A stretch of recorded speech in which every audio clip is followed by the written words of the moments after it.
Hello दोस्तों, मैं हूं कृष्ण। तो आज की इस प्यारे से नई वीडियो में आप लोग का स्वागत है। आज मैं आप लोग के लिए कक्षा 12वीं विषय हिंदी का मॉडल पेपर लेके आ चुका हूं चारों सेट का। तो चलिए मैं आज के इस वीडियो में कवर करता हूं आपका 4 सेट 2025 का। आप देख सकते हैं एकदम न्यू। आप लोग के साइड पहुंचा है या नहीं पहुंचा है, लेकिन मेरे पास पहुंच चुका है, इसलिए मैं आप लोग के पास पहुंचा रहा हूँ।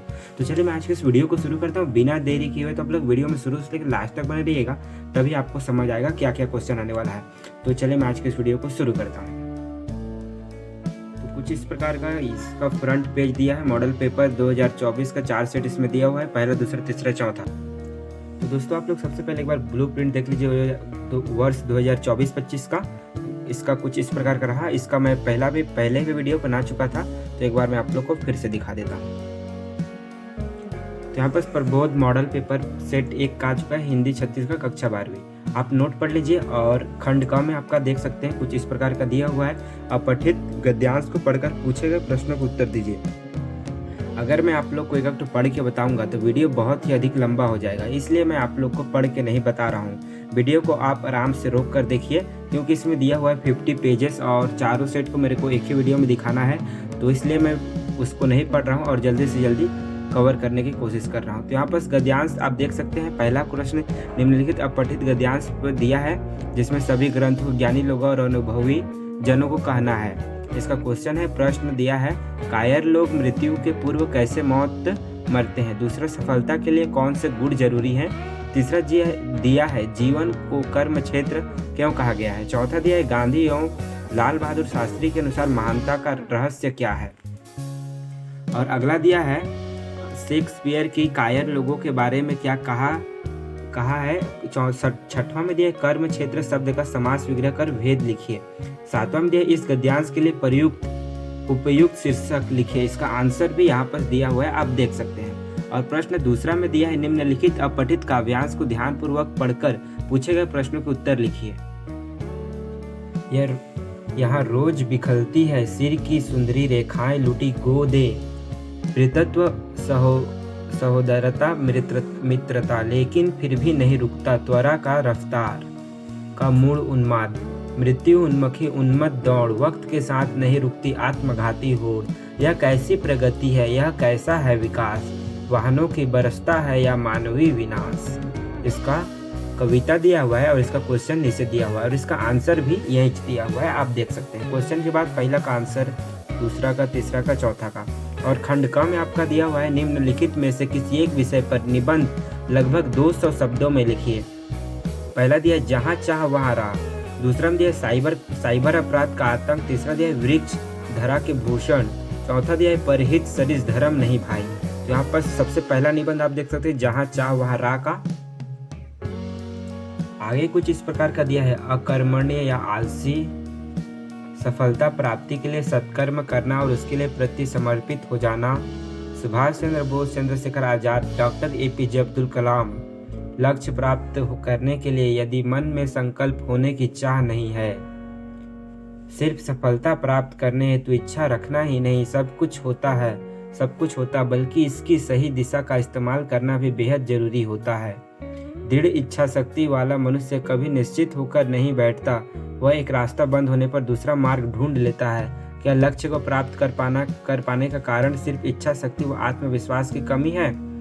दृढ़ इच्छा शक्ति की सम्राट अशोक को मौर्य साम्राज्य को बनाए रखने की कामयाबी दी कलिंग युद्ध की क्रूरता।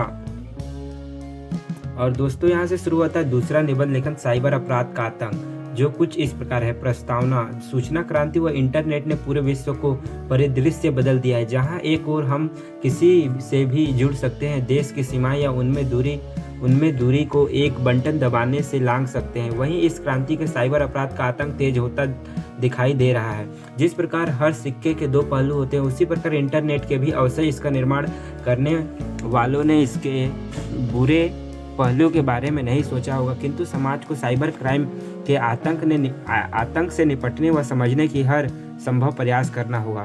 साइबर क्राइम क्या है। इंटरनेट के जरिए गलत व गैरकानूनी गतिविधियों में हिस्सा लेना, जैसे कि किसी के फोन का आईपी का दुरुपयोग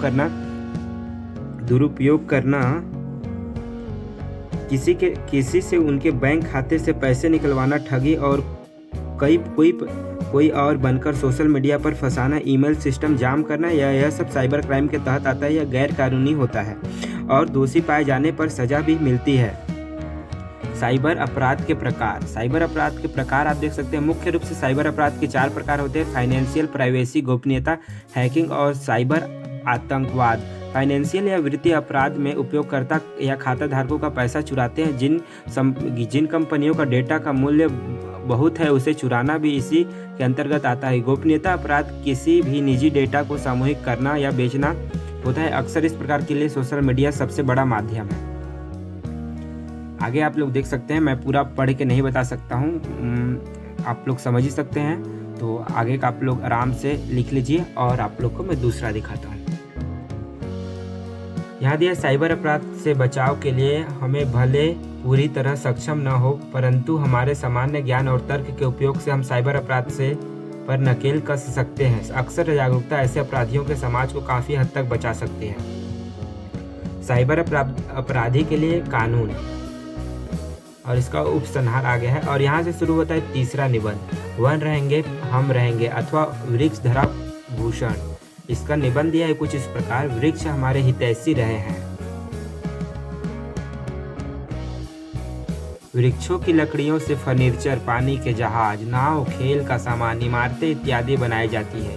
कुछ विशेष वृक्षों जैसे सागौन, शीशम, साल, बीजा इत्यादि इमारती लकड़ी। ये होता है यहाँ से समाप्त और दूसरा दिखाता हूँ। ग्लोबल वार्मिंग की समस्या को दूर करने के लिए वृक्षों का होना अति आवश्यक है। ग्रीन हाउस गैस तथा मृदा अपवर्तन को रोकने हेतु भी वृक्षों की आवश्यकता है। जंगलों के कटाव इत्यादि पर रोक लगाकर ज़्यादा से ज़्यादा पेड़ वृक्ष लगाना हमारा कर्तव्य है। जिस प्रकार एक स्त्री बिना श्रृंगार की अधूरी लगती है, ठीक उसी प्रकार हमारा धरा का भी श्रृंगार वृक्षों के बिना अधूरा है, क्योंकि निश्चय ही वृक्ष हमारी धरा के आभूषण है। चौथा दिया है, परोपकार मानव धर्म अथवा परहित सरिस धर्म नहीं भाई, अथवा वही मनुष्य है जो मनुष्य के लिए मरे। प्रस्तावना कुछ इस प्रकार है: मानव जीवन परोपकार के लिए बना है। परोपकार जीवन का मूल मंत्र है। परोपकार की भावना पर ही विश्व टिका हुआ है। किसी राष्ट्र और समाज को परोपकार गति प्रदान करता है। पाप और पुण्य का अंतर करना मानव जीवन के लिए एक जटिल कार्य है। एक मनुष्य जिस कार्य को नफरत की दृष्टि से देखता है, दूसरा व्यक्ति उसी कार्य को आनंद पूर्वक करता है। एक ही कार्य एक व्यक्ति के लिए पुण्य है तो दूसरे व्यक्ति के लिए वही पाप है। परोपकार का अर्थ है परोपकारणाय पुण्याय पापाय परपीडनम, परहित सरिस धर्म नहीं भाई, पर पीड़ा सम नहीं अधमाई। प्रकृति और परोपकार। इसका अगला था, तरुवर फल नहीं खात है, सरवर पियहिन पान, कही रहीम पर काज हित, संपत्ति सचहि सुजान। परोपकार और मानव।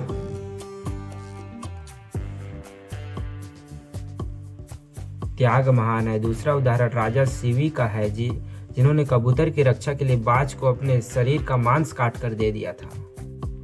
परोपकार हेतु मानव की सहिष्णुता का गुण होना अनिवार्य है। भगवान शंकर ने हलाहल जहर का पान किया और वह नीलकंठ कहलाए। मानव का जीवन का उद्देश्य यही होना चाहिए कि परोपकार के सामाजिक और व्यक्तित्व दोनों ही रूप दृष्टिगोचर होता है। और इसका उपसंहार कुछ इस प्रकार है: परोपकार की महिमा अनंत है। विज्ञान के विकास के साथ स्वार्थ विध्वंस कुटिल राजनीति के चारों ओर अंधकार का वातावरण उत्पन्न कर दिया है। और अंतिम होता है, भाव संस्कृति में भी निहित है। चौथा दिया है, अमानक व अव्यवस्थित सड़क निर्माण से हो रही दुर्घटनाओं पर ध्यानाकर्षण कराते हुए दैनिक समाचार पत्र के संपादक को एक पत्र लिखे। सेवा में संपादक, दैनिक भास्कर, रायपुर। विषय अमानक व अव्यवस्थित सड़क निर्माण से हो रही सड़क दुर्घटनाओं की ओर ध्यानाकर्षण करने हेतु पत्र। महोदय, मैं आपका ध्यान दुर्ग शहर की सड़कों पर होने वाले दुर्घटनाओं की ओर आकर्षित करना चाहता हूं। सड़कों पर हर जगह अवरोधक बने हैं जिनका कोई मानक नहीं है।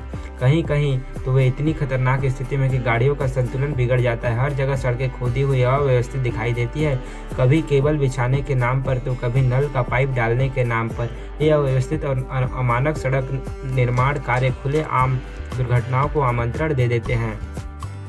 महोदय से मेरा निवेदन है कि आपने अपने समाचार के माध्यम से इस समस्या की ओर संबंधित विभाग एवं अधिकारियों का ध्यान प्रमुखता से आकर्षित करें, क्योंकि ये सड़कें आने जाने वाले जीवन को दांव पर लगा रही हैं। धन्यवाद। भवदीय प्रदीप मिश्रा इसमें दिया हुआ है, आप अपना नाम लिख सकते हैं।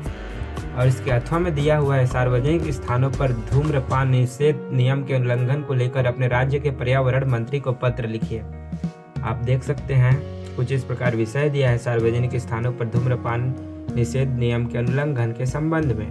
महोदय,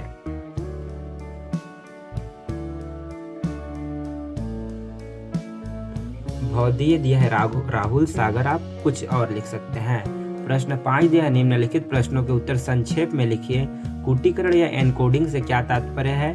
संदेश को भेजने के लिए शब्दों, संकेतों या ध्वनि चित्रों का उपयोग किया जाता है, उसे ही एनकोडिंग कहते हैं। दूसरा दिया है, विशेष लेखन के किन्हीं 5 क्षेत्रों के नाम लिखे। पहला दिया है पर्यावरण, दूसरा दिया है खेल, तीसरा दिया है विज्ञान प्रौद्योगिकी, चौथा अर्थ व्यापार, 5वां कृषि। और अगला क्वेश्चन दिया है, फोन इन से आप क्या समझते हैं? इसका उत्तर दिया, इसके अंतर्गत एंकर रिपोर्टर से फोन पर बात करके सूचनाएं दर्शकों तक पहुंचाते हैं। रिपोर्टर घटना स्थल पर उपस्थित होते हैं और वहां से ताजा सूचनाएं भेजता है। चौथा नंबर का क्वेश्चन दिया है, पत्रकारिता के विविध आयाम क्या है? उत्तर दिया है, किन्हीं विचार, टिप्पणी, फोटो, संपादकीय लेखन, लेख, फोटो, कार्टून आदि को छापना, छपाना पत्रकारिता के अंतर्गत आता है। इसके आयाम है संपादकीय, फोटो पत्रकारिता, कार्टून, पुनः लेखांकन और फोटोग्राफ। छठवां दिया है, देश काल और वातावरण की कहानी लेखन में किस प्रकार आवश्यक है? इसका आंसर आप पढ़ लीजिए। मैं यहाँ पर धीरे धीरे वीडियो को आगे बढ़ा रहा हूँ। और इसके अथवा में क्वेश्चन दिया हुआ है, कविता की रचना में शब्द नयन का क्या महत्व है? इसका उत्तर कुछ इस प्रकार से दिया है, कविता की जानकारी दुनिया का सबसे पहला उपकरण हम शब्द चयन को ही कह सकते हैं। शब्दों से मेल जोल कविता की पहली शर्त है। शब्दों का चयन कविता के बाह्य रूप को पूर्ण आकर्षक बनाता है। कवि की कल्पना शब्दों के सार्थक और उचित प्रयोग द्वारा ही सरोकार होती है। कवि अपने हृदय से भावनाओं को अभिव्यक्त करने के लिए भाषा की अनेक प्रकार को योजना करता है और एक प्रभावशाली कविता रख देता है। इस प्रकार शब्द अर्थ के स्वभाव काव्य सृजन की पहली शर्त है। 7वां दिया है, महंगी होती उपचार व्यवस्था पर विषय पर आलेख लिखिए। आलेख का यहाँ पर शुरू दिया है और आगे का मैं आप लोग को दिखा रहा हूँ। आप लोग अगर वीडियो फास्ट हो रहा होगा, मैं बार बार बोल रहा हूँ कि आप वीडियो को रोक कर आराम से लिखिए, क्योंकि मैं फास्ट इसलिए बना रहा हूँ क्योंकि इसमें 4 सेट दिया है, 50 पेज कवर करना है और मैं भी 8 पेज में हूँ और समय 12 मिनट हो चुके हैं। और अथवा में दिया है, शहर में बढ़ते अपराधों पर एक रिपोर्ट लिखिए। रिपोर्ट आप लोग देख सकते हैं, शहरों में आजकल। और खंड ग में आपका दिया है, आरोह का क्वेश्चन आंसर दिया है, निम्नलिखित काव्यांश पर आधारित प्रश्नों के उत्तर अपने शब्दों में लिखिए। मुझसे मिलने को कौन विकल हो, मैं हूँ किसके हित चंचल, यह प्रश्न शिथिल करता पद को भरता उड़ के विहलता है, दिन जल्दी जल्दी ढलता है। अर्थग्रहण संबंधी प्रश्न उत्तर में इसने दिया है क्वेश्चन, मुझसे मिलने को कौन विकल, यह प्रश्न कवि के मन में किस कारण उठता है? इसका आंसर आप देख सकते हैं नीचे। कवि देख रहा है कि पक्षी अपने बच्चों को मिलने के विचार से जल्दी जल्दी पंख फड़फड़ाकर अपने घोंसलों की ओर उड़े जा रहे हैं।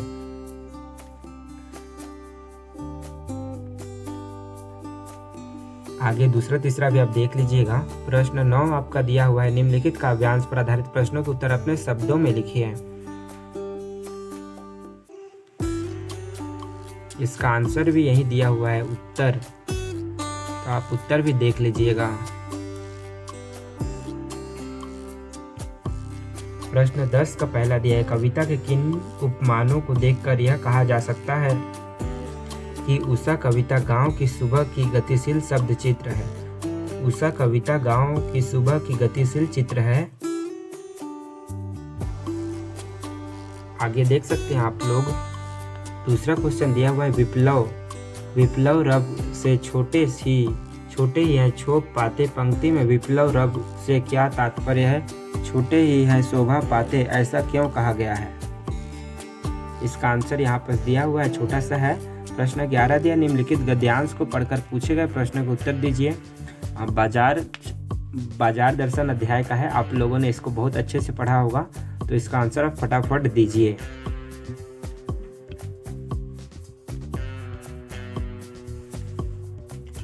जादू उतरने पर क्या पता चलता है। दूसरा दिया है बाजार के जादू की तुलना लेखक ने किससे की है। तीसरा दिया है फैंसी चीज़ों के विषय में लेखक का क्या मानना है। उत्तर इसका आप देख सकते हैं। बाजार का जादू उतरने पर यह पता चलता है कि आकर्षित करने वाली चीज़ें हमारे जीवन में अधिक महत्व नहीं रखती बल्कि दुविधा ही पैदा करती है। तीसरा क्वेश्चन का आंसर यहाँ पर दिया है फैंसी चीज़ों में केवल देखकर ही सुख मिलता है, अन्यथा ये आराम में खलल ही डालती है।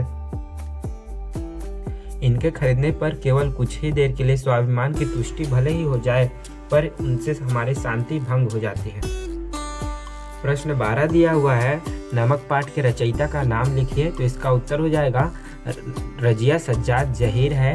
चार्ली हमारे वास्तविकता है, जबकि सुपरमैन स्वप्न। आप इन दोनों में खुद को कहाँ पाते हैं। चार्ली ऐसी फिल्में बनाते हैं जिनमें सामान्य व्यक्ति के जीवन की वास्तविकताओं को दर्शाया गया हो, इसलिए वे हमें अपने जीवन में होने वाली घटनाओं की राह तरह लगती है। चार्ली के रूप में हम स्वयं को रखकर कल्पना करने लगते हैं।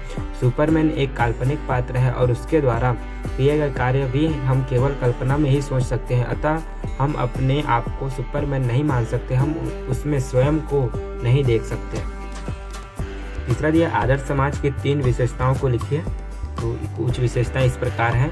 चौथा दिया है तरुणों के लिए जैसे भविष्य उज्जवल होता है वैसे ही वृद्धों के लिए अतीत। लेखक द्वारा ऐसा कहने के पीछे क्या आशय है। अगला इसका आगे का कुछ इस प्रकार का आंसर दिया हुआ है। खंड ग में आज का आता है वितान, जिसमें आता है सिल्वर वेडिंग आप लोगों ने पढ़ रखा होगा। तो इसमें क्वेश्चन दिया है कहानी के आधार पर यशोधर बाबू के व्यक्तित्व की प्रमुख विशेषताओं पर प्रकाश डालिए। उत्तर दिया यशोधर बाबू एक सिद्धांतवादी व्यक्ति हैं। उन्होंने अपना सारा जीवन नियमों को निभाने में ही बिताया। यशोधर बाबू के जीवन पर किशन दा का प्रभाव बहुत गहरा है। वे अपने काम के प्रति बहुत ही ईमानदार हैं। वे अपने काम के प्रति समय के पाबंद सिद्धांतवादी होने के कारण उनकी परिवार से दूरी बन जाती है। यद्यपि उनके बच्चे उनमें बदलाव चाहते हैं, किंतु वे स्वयं को अंत तक नहीं बदल पाए।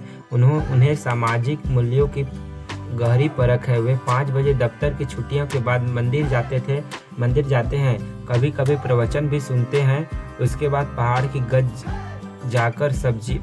जाकर सब्जियां भी खरीदते हैं। वे चाहते हैं कि बच्चे भी कभी अपने कामों के लिए उनसे सलाह लें, किंतु बच्चे उनको यह कहकर चुप करा देते हैं, अब्बा जब आपको कुछ पता ही नहीं तो क्या पूछें। यशोधर बाबू के संदा से सब पूछ कर ही किया करते थे। यही आदत वे अपने बच्चों में देखना चाहते थे। यशोधर बाबू पुराने रीति रिवाज को मानने वाले व्यक्ति थे। अथवा में दिया धन की महत्ता पारिवारिक संबंधों से अधिक महत्वपूर्ण है, कहानी के आधार पर बताइए। उत्तर दिया कहानी के आधार पर लेखक यह बताना चाहता है कि आज का जीवन धन पर आधारित है। आज संबंधों को टिकाना आर्थिक स्थिति पर निर्भर करता है, अर्थात जब तक आर्थिक स्थिति बेहतर नहीं रहती तब तक सब ठीक रहता है। यदि धन का अभाव होने लगे तो संबंधों में धीरे धीरे खटास आने लगती है। यही स्थिति यशोधर के परिवार की भी है। उनके परिवार वाले भी उनसे ऊपर की कमाई चाहते हैं, लेकिन यशोधर सिद्धांतवादी व्यक्ति हैं। उन्होंने दूसरे तरीके से धन कमाने की कभी नहीं सोची। इन बातों से उनके बच्चे बहुत खिन्न रहते हैं। उनका बड़ा बेटा विज्ञापन कंपनी में 15,000 प्रति माह कमाता है। वह अक्सर यह कह देता है कि पैसा मैं दे दूंगा। यह बात यशोधर बाबू के गले से नीचे नहीं उतरती। धन के कारण उनके परिवार में तनाव की स्थिति बनी रहती। आधुनिक युग में धन का महत्व दिनों दिन बढ़ता ही जा रहा है। प्रश्न 14 दिया है स्वयं कविता रच लेने का आत्मविश्वास लेखक के मन में कैसे पैदा हुआ। लेखक के मराठी अध्यापक बहुत ही रुचि के साथ कविता पढ़ाते थे। अध्यापक भाव छंद लय के जानकार थे। वे बहुत ही लगन के साथ लेखक को सिखाते थे कि उनको देखकर ही लेखक ने भी अपना कविता लिखना शुरू किया। खेतों में काम करते समय लेखक को काफ़ी समय मिल जाता था। वो खाली समय में वह अपनी कविताएं लिखने लगा। कविताएं लिखकर वह अपने अध्यापक को दिखाता, जिससे वे उसकी लिखी कविताओं में कमियां बता सके, लेखक उन कमियों को दूर कर सके। अथवा में इसका क्वेश्चन दिया है एन की डायरी अगर ऐतिहासिक दौर का जीवन दस्तावेज है तो साथ ही उसके निजी सुख दुख और भावनात्मक उथल पुथल का इन पृष्ठों में दोनों का फर्क मिट गया है। इस कथन का विचार करते हुए अपनी सहमति या असहमति तर्क पूर्वक व्यक्त करें। इसका आंसर कुछ इस प्रकार का है, आप पढ़ लीजिए। ख में दिया टूटे फूटे खंडहर सभ्यता और संस्कृति के इतिहास के साथ साथ धड़कती जिंदगियों के अनछुए समयों का भी दस्तावेज होते हैं। इन कथन का भाव स्पष्ट कीजिए। उत्तर इसका दिया हुआ है। और अथवा में दिया हुआ है इसका नदी कुएं, स्नानागार और बेजोड़ निकासी व्यवस्था को देखते हुए लेखक पाठकों से प्रश्न पूछता है कि क्या हम सिंधु घाटी सभ्यता को जल संस्कृति कह सकते हैं। आपका जवाब लेखक के पक्ष में है या विपक्ष में, तर्क दें। उत्तर दिया है उसका है जल को मनुष्य जीवन का आधार माना गया है।